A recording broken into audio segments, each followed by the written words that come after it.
노회와 총회 차원의 재판국을 설치해서 교회 안에서 생기는 분쟁을 해결하려고 노력하고 있지만 상당수 교회 내 갈등이 일반 법정 소송으로 이어지는 경우가 많습니다. 교인과 목회자, 교회 간의 갈등, 또 교회 재산과 권한을 둘러싼 다양한 사건들이 교회 테두리 안에서 해결되지 못하는 이유가 뭘까요? 정희진 기자입니다.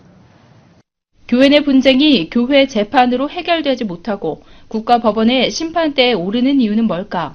또 교회 분쟁을 잘 해결하기 위해서는 무엇이 필요할까?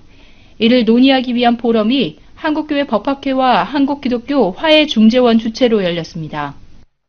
오늘의 주제인 교회, 교단 분쟁에 대한 국가재판의 역할은 우리 최근에 있어서 우리 교회 분쟁을 꽤 중요한 테마로 부상하고 있는, 그래서 우리 모두의 관심을 크게 집중시키는 아주 흥미있는 문제라고 믿습니다. 교회 내 분쟁을 교회 재판으로 해결하기보다 국가 재판으로 가져가는 원인으로 법조계 전문가와 목회자 공통으로 교회 재판에 대한 불신을 꼽았습니다. 교단의 재판국이 총회 산하 기관이기 때문에 엄격한 전문성과 공정성을 기대할 수 없다는 게 문제로 지적됐습니다.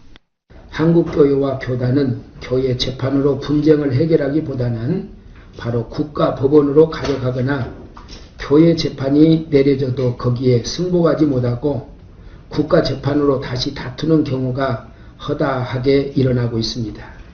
또 교회 재판의 전문성 문제와 마찬가지로 국가 재판 역시 성경에 근거한 교회법에 대한 전문성이 떨어지고 기독교 신자가 아닌 법관들이 교단과 교파, 교회 실정을 사실상 이해하기 어렵다는 주장도 제기됐습니다. 하지만 국가 권력의 강제성이 필요한 분쟁의 경우 국가재판으로 해결해야 하는 경우도 있기 때문에 소송을 최소화하고 분쟁을 예방하는 데 주력해야 한다는 의견도 제시됐습니다. 포럼에서는 또 각종 종교단체와 산하기관의 관계, 활동, 재산과 관련해 자주 일어나는 교회 분쟁 사례가 보고되기도 했습니다. 교회 분쟁이 국가법원에 가면 국가법원에서 제일 먼저 보는 게 두 가지입니다. 하나는 그 교단의 헌법하고 그 다음에 지교의 정관을 봅니다.